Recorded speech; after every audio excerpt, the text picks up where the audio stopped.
So I decided to do my midterm over polyphony. That's going to be from the origin to the 15th, 16th centuries, really mainly looking at the origin, some important things, some important documents, some major events, some changes, and then also looking at how polyphony changed and then how it got to what it was in the 15th, 16th centuries. Looking at some important people, listening to some songs. Really enjoyed looking up this stuff for this project. This is something that I have enjoyed doing in choir. So yeah.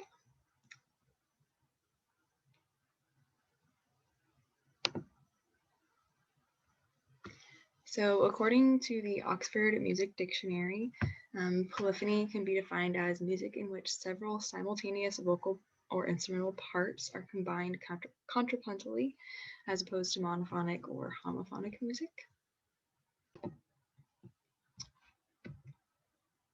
So the first thing that we're going to talk about is going to be the origin of polyphonic music. There are a couple different things that we have from history that have kind of alluded to polyphony. So we're going to look at those. So one of the first things that we have, one of the earliest things that mentions any kind of polyphony that is recorded and like written down is the Musica Enchiriadis. I'm sure I'm not pronouncing that correctly, so I apologize. And this was a musical treatise that talked about the theory about the polyphony that was kind of emerging at this time. It was one of the first notated pieces that we have. It talks about it a couple different things. It's not a practical piece, but it's a theoretical book kind of thing. But it is one of the earliest mentions of polyphony that we have. And what it talks about in it is something called organum, which is defined either as the method of singing a simultaneous but varied melody along with the original chant melody, or the addition of one or more voices to an existing chant. The second definition is from the History of Western Music book textbook.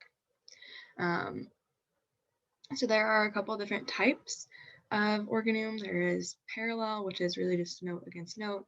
Usually this is done in fifths. Sometimes it can be done in fourths, but fourths were a little bit wonky because it could end up forming tritones, which were evil at this time in the eyes or ears of people.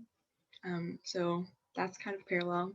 And then you could do mixed parallel and oblique, which is basically parallel motion as well as oblique motion, which is two voices moving towards each other, but in different ways. This is usually done with like a drone. So like one voice or instrument is holding out a note or a couple notes, while the other voice is moving away from it and then back towards it. So that's kind of the Musica Enchiriadis. Another collection of actual physical music that we have that is polyphonic is the Winchester Troper. This was from Winchester, England. It was found in a monastery or like a church. It has a whole lot of different chants that have been set polyphonically. This dates to about 1006, which is kind of really cool that we have something that old. The musical Enchiriadis was about 900 or so. So this is about 100 years after that we have some notated actual music that we can make sense of. Something that's cool about this is only the organal voices are notated. So the chant was not notated most of the time because the monks and like the priests would have already known that by heart because that was how music was done at this time. So they only notated the actual like notes of it, which was kind of cool because this was at a time when notation was starting to kind of kick off. It was becoming more popular, getting it figured out, which was cool. There's also some mentions of polyphony within Greek and Roman writings, but we don't have a whole lot of those. So it was definitely a thing having more than one voice then, but we don't know a whole lot about like the practice or how it was notated or anything like that. Another really cool piece that we have is called a chant in honor of Saint Boniface. I found this while I was researching, and it's a pretty new find, I think. It was found by a PhD student from Cambridge. His name is Giovanni Varelli. It combines a chant in honor of this Saint Boniface and also a chant from like a normal like Gregorian chant together. It's a really good example of organum because they happen at different, they combine, but they have different notes and above them. This is also an example of Paleo-Frankish notation, which was a pretty common form of notation at this time. And it's actually the earliest piece of actual polyphonic music that we have found to date, which is kind of cool. So it's kind of that stuff. Within the Winchester troper thing that I forgot to mention is the chants were added to the original Gregorian chants. So they had the Gregorian chant and they were like, we want to ornament this, we want to decorate this, add stuff to it. So they usually added voices below the soloist voice to make it polyphonic, which in my mind, I think of polyphonic as being like 4 or more voices, but like back then, anything that was not just a simple melody line was polyphonic. So that's something that's kind of really cool. This is what the new piece of music that we found looks like. This is the chant in honor of St. Boniface. It's called Harley 319 in the library at Cambridge, I think. But you can see that there are words on it, and then there are music notes.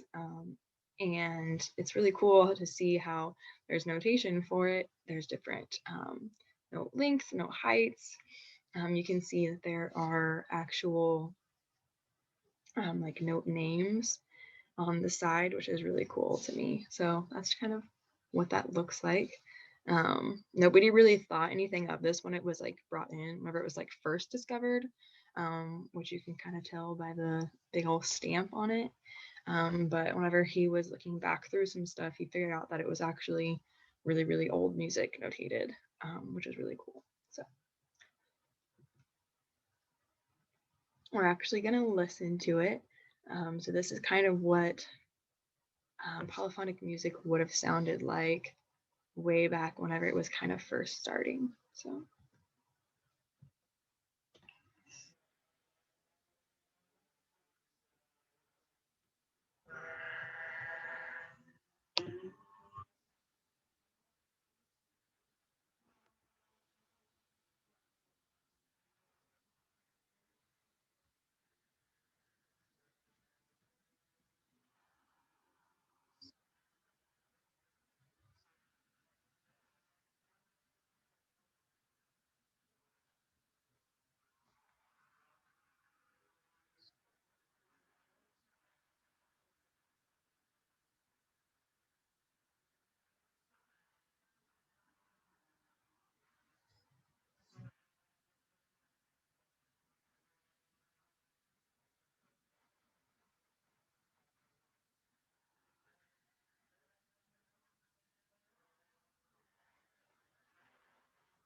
So that was kind of an example of that. You can definitely hear the organum style where it's kind of a drone-like, somebody on the bottom kind of holding out more notes, and then at the top there's more notes per syllable. So that's kind of how polyphony first started out.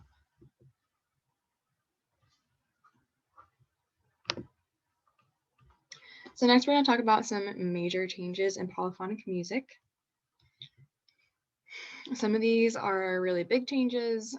Some of them are things that you might not have thought about, but they are definitely things that I think were important to polyphony. So the first thing is Guido of Arezzo's micrologus. Obviously, we know that Guido came up with the Guidonian hand and like stuff like that, and solfege and stuff like that.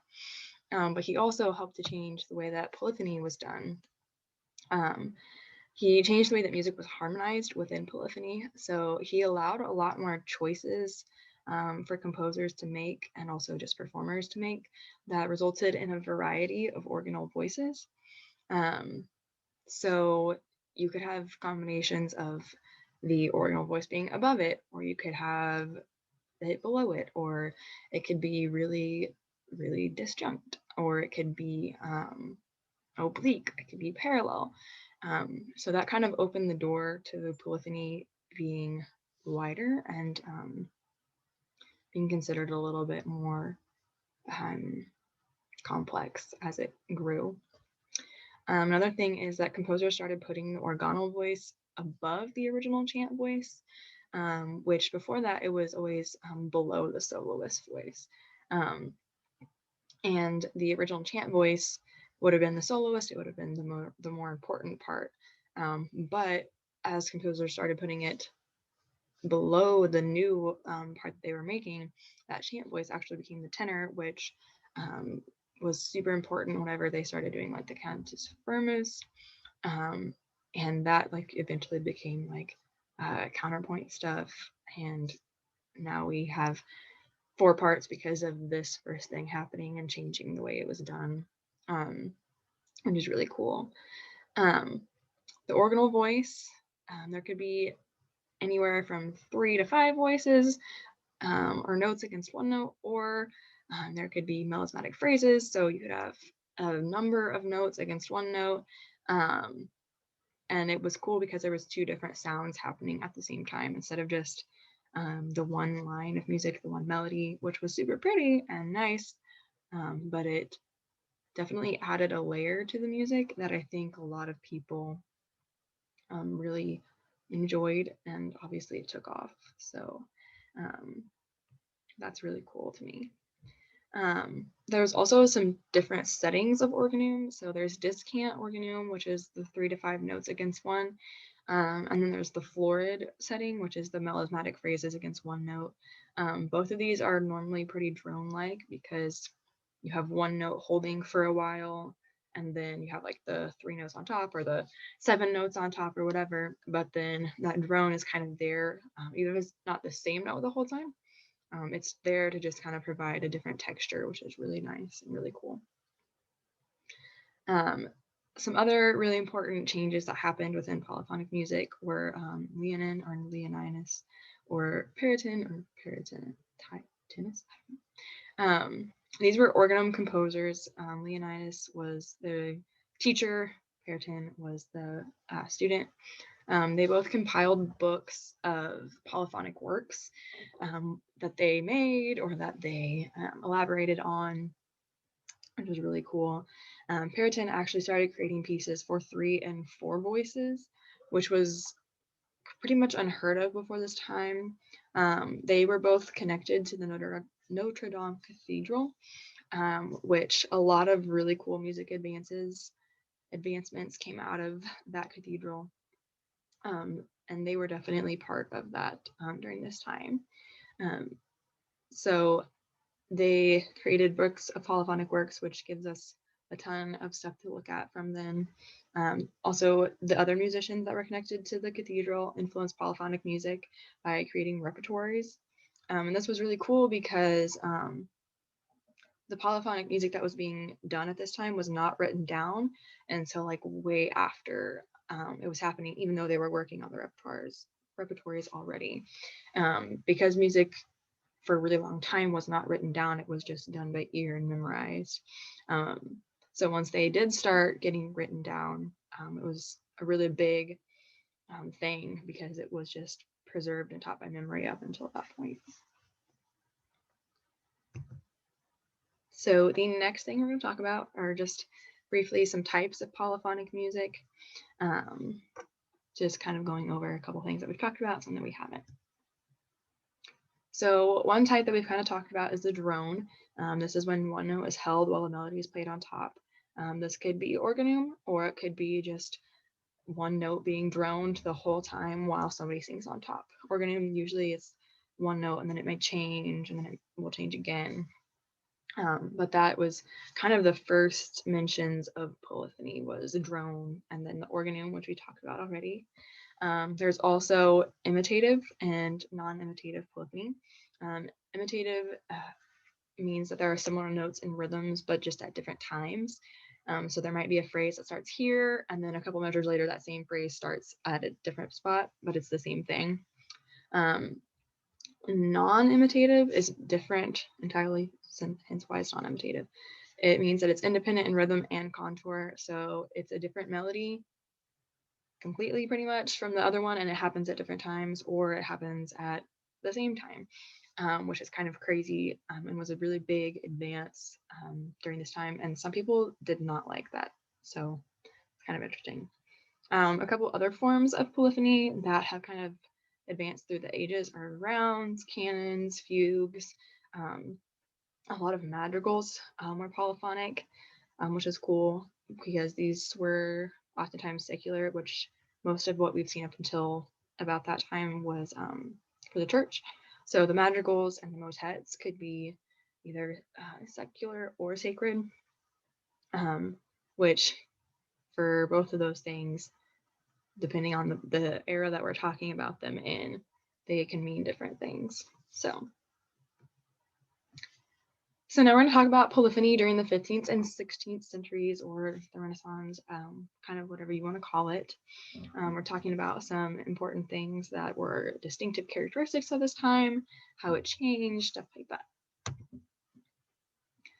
So in polyphony during this time, they were really, really concerned about equal voicing. It wasn't just, oh, the tenor is in charge and then everything else is kind of just around that. It was, we're going to create voices that go with each other intentionally, which was a really big step for polyphony and music in general.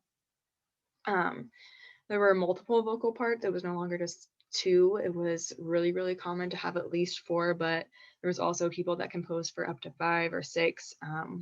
So an example of a 6-part polyphony would be Sumer's Ecumenen. We've talked about that. Polyphony during this time also sought to make music richer and fuller sounding, and it could do that because of the harmonies that were within it, which was kind of due to expanding musical thought at that time, even outside of polyphony, which was really cool. They also used text declamation, so they might have used more voices on important words, like if we're talking about like the Trinity or something, they might use 3 voices to represent the Trinity. Or if it was a really important part and the word really needed to be heard, they would use like all the voices that were available for the piece. So text declamation was happening more so during this time. The beginnings of counterpoint are being developed.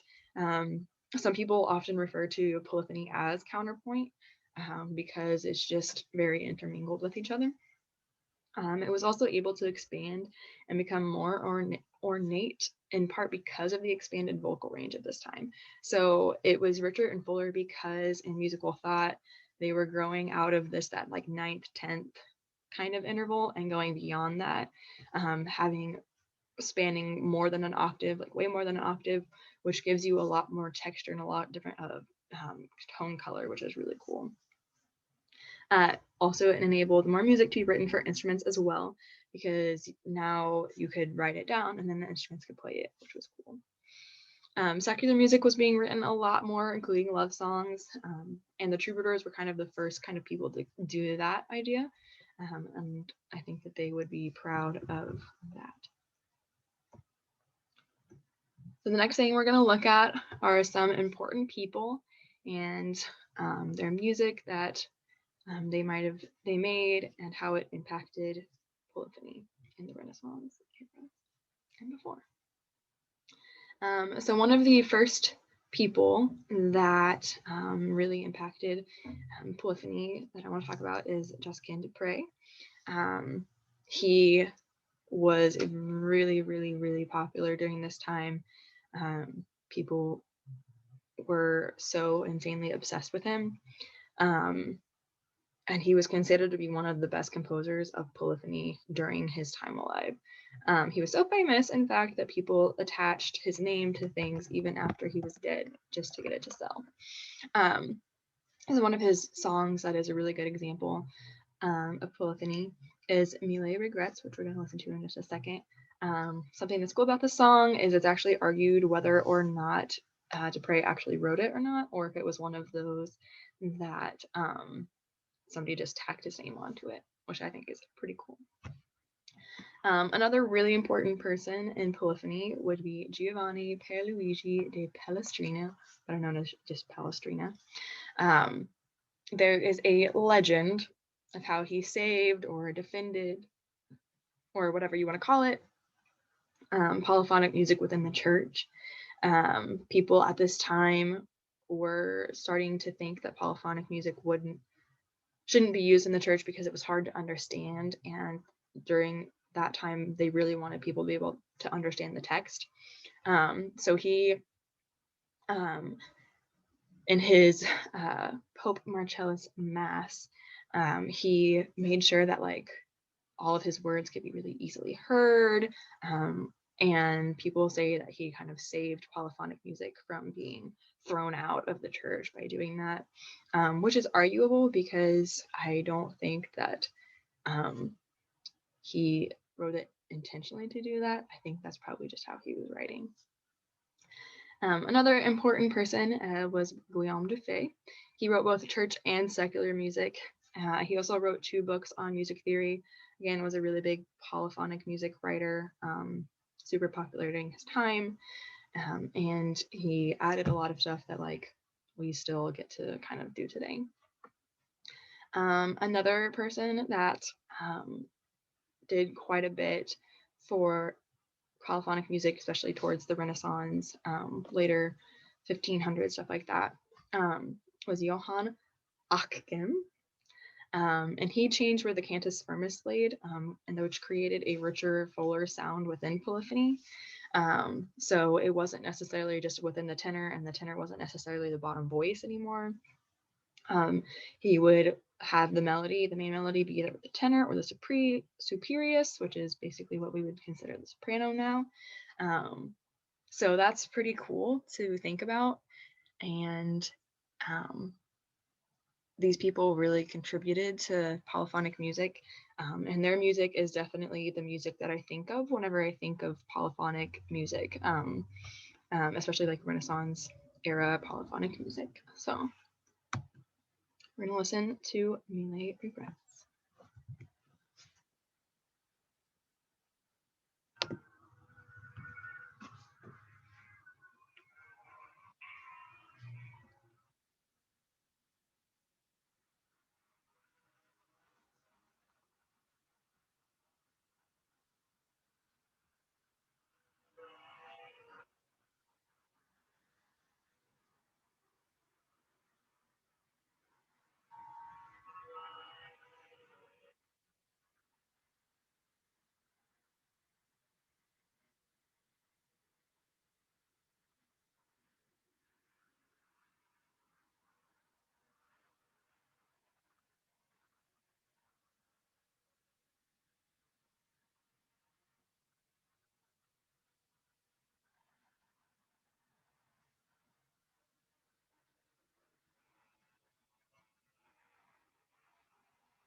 So I would definitely consider this to be imitative polyphony because they're kind of back and forthing with the words, and some of the melody is the same. So that is my midterm on polyphonic music origin and within the 15th and 16th centuries. Hope you enjoyed. This is my works cited page. Use a ton of resources. And then here's a couple more. Thank you for watching. I hope that this was acceptable.